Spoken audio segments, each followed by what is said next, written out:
අද කතා කරන්න යන්නේ අලුතෙන් හැදුව හෝ වෙරිෆයි කරපු නැති channel එකක් ලේසියෙන්ම වෙරිෆයි කරගන්න විදිය. ඉතින් තමන්ගේ channel එක වෙරිෆයි කරගන්න එක තමන්ගේ videos වලට thumbnail දාන්න, ඒ වගේම custom URL එකක් හදාගන්න, channel එකෙන් live යන්න, channel එක monetize approve කරනවා නම් ඒ දේවල් වලට channel එක වෙරිෆයි කරන එක ගොඩක්ම වැදගත් වෙනවා.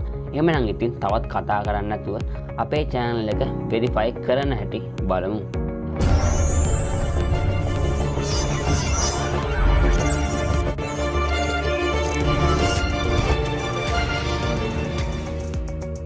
එහෙමනම් ඉතින් දැන් කතා කරමු තමන්ගේ channel එක ලේසියෙන්ම verify කරගන්න හැටි.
කියලා තමයි මෙතනින්